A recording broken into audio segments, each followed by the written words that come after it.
Hi there, hope you're having a good day. Welcome back to another video. This is my favorite list to do, and I actually wrote down so many. Could easily do a top 15 or even top 20, but these are the 10 best budget basketball shoes that you can get right now.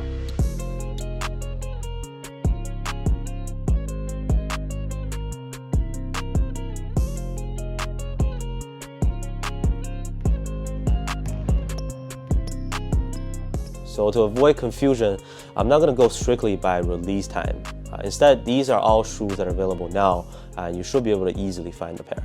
To me, a true budget shoe is still below $100 in USD. I know we got to factor in inflation, but I mean, with the current state of the economy, our purchasing power has also gone down. Like if you look at the sneaker resale market now, that probably says it all. If things are becoming more expensive, I'd much rather reduce the proportion of my budget on budget shoes.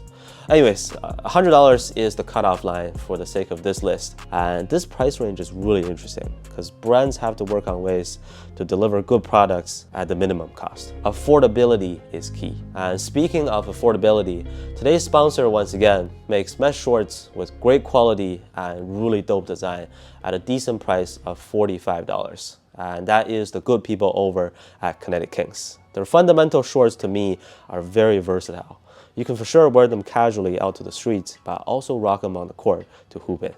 You get that nice 5-inch seam, which means a good above the knee fit that I personally prefer over the more baggy ones. For sizing, you can go true to size, as in like your normal size in most shorts and sweatpants. They also recently launched their active shorts, even better for basketball, but they do sell out fast. So head over to the Kinetic site to shop their amazing designs. Make sure to use my special code link below in the description to receive a discount. Okay, starting off at number 10, I have the Adidas Trae Unlimited. This is the Trae Young budget shoe with a retail price of $95. Well, this white and blue colorway is $90, but the rest of them are all $95. I know some of you might think that this will be ranked higher, so here's all the pros and cons. The good things are its fit, very forgiving and spacious for wide footers. The comfort and cushion are also top-notch for a budget shoe. You get a bounce midsole, but it is softer on feet compared to the bounce on the Harden Stepback 3, for example. Downside would be its traction performance on dust. On my usual dusty court, it wasn't like the most consistent, to be honest. So the grip held it back a little bit. Otherwise, it is a waifu-friendly budget shoe with great comfort. Next up at number 9, I have the Puma Court Rider Chaos going for exactly $100. I'm telling you, they're all great shoes. It's another shoe that has a fairly wide base. So yes, I would recommend these for people with wide feet. Similar to the Trae Unlimited, their traction isn't like super sharp. Pretty much no squeak.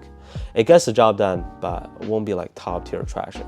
Also, durability is excellent, just like the other shoes from the Court Rider series. So that to me is what puts it just a little bit higher than the Trae Unlimited, because the rubber feels kind of soft on the Traes. Oh, and these two are both on the heavier side in terms of weight. Moving on to number 8, another Adidas budget shoe, and that is the Bounce Legend, retailing for $85. You can already tell from the name that it features bounce once again.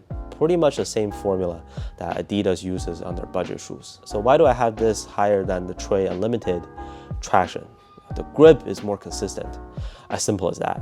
Also, this shoe does have a higher cut, and you get a nice and secure lockdown with the lacing system. So that's another plus from my experience.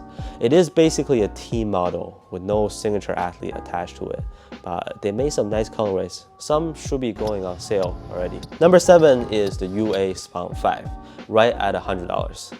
Again, a lot of these budget shoes are on sale, but we go by their original retail price because the discounts really just depend on where you are. So this Anatomic Spawn series by Under Armour, to me, is very underrated. I still play in the first version sometimes. Full length micro G midsole, extremely smooth transition from front to back with that curve shape, and excellent core feel. Also, compared to the Spawn 4, which isn't really good for those who are prone to rolling their ankles, this one is relatively more stable and flat. Spawn 5 could have been higher, but you'll see, this is a very crowded list. At number 6, this is a pretty rare case where the shoe moved up for me compared to last year at the end of the year when I did the top 10. Jordan 1 Take 4, the Russell Westbrook budget shoe. Lightweight, breathable, good traction, and great for outdoors. Retail price is also exactly 100 bucks. They made a lot of colorways. Some are like a really nice color combination. This black and yellow one even gave me some Bruce Lee vibes. I've mentioned this a few times before. My first pair had a pretty big flaw where one shoe was like almost 40 grams heavier than the other. So I had to return that pair and finally got a new pair with a discount. Loving it. I also appreciate it because the signature athlete himself actually wears this shoe on the court, even though it's his budget line. All right, top 5 now. This one might be a surprise. I have the Giannis Immortality 3 coming in at 85 bucks. Yeah, the previous version, I really couldn't even play in that shoe. It was just soreness and tightness around the midfoot to the extreme. But this time, Nike actually tuned it in the exact way I wish it was done. They made the base wider, padding got beefed up a little bit, and stability became better. I still recommend going half size up with the Immortality 3 just to be safe. For all the positive changes made on this new Giannis budget shoe, I have it in my top 5 right now. Number 4 should be a familiar one that I've talked about quite a lot by now. To me, the best Nike budget shoe under $100, Air Max Impact 4. $90, you get Air Max cushioning, which is a really good feedback when you press downward.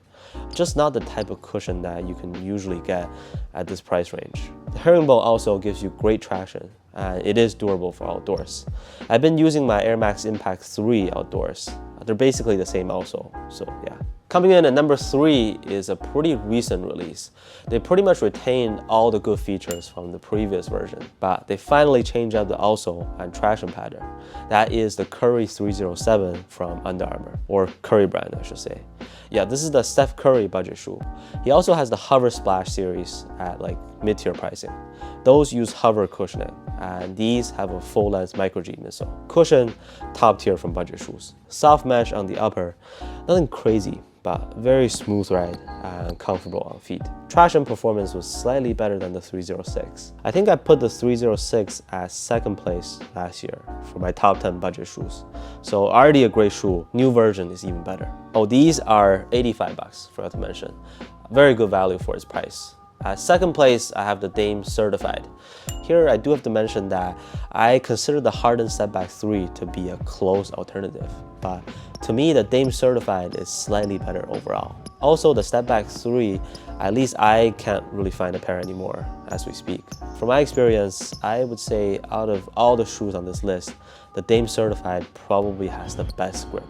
Super squeaky also, better traction than the Dame 8. Cushion is like okay with bounce. Good thing is that it's not as stiff and heavy as the Harden Stepback 3. Also, it's been one of my go-tos for outdoors. Okay, now the number 1 pick, I think some of you might have guessed it already. It's funny because these also have the lowest retail price here. The UA Lockdown 6 at $70. Considering all the factors, I just think it's the best budget shoe you can get right now below $100. It's very rifle friendly, soft and plush upper materials, and very easy to break in, or it takes no time to break in basically. It's got great step-in comfort. About average weight, true to size fit should be good. Please make sure you don't size up because there's really no need to do so. The outsole is sturdy enough for rough court conditions. You can find them not only from Under Armour's website, but sports retailers and random stores like Famous Footwear too. So the Lockdown 6 takes the number 1 spot while also being the most underrated shoe here, in my opinion. I know some people have copped these with a nice discount too. So let's say you can get a pair at like 50 bucks.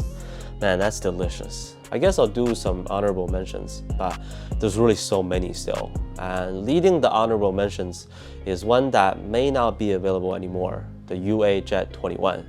Maybe the most comfortable and cozy budget shoe there is, with the soft foam collar.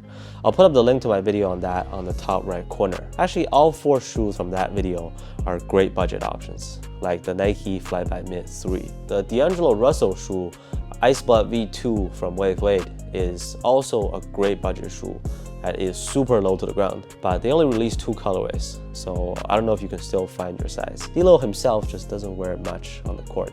I mean, obviously the Wave Wade 10 and All City 11 are better shoes and amazing shoes, but like they made a shoe for you, at least wear them more often. And that's still my complaint with budget lines offered by all the brands like Nike, Under Armour, Adidas. Those signature athletes don't ever wear them themselves. You're literally just attaching names at that point. If I ever have my own shoe one day, I don't think I'll ever get there, but it'll 100% be a budget shoe. Couldn't contain the cost, then I'd much rather not make it. Anyways, that concludes my list for the top 10 budget shoes as of now. I'll probably update again towards the end of the year, at least one more time. Please feel free to share with us your favorite budget options down in the comments. Thank you so much for watching, and I'll see you on the next one.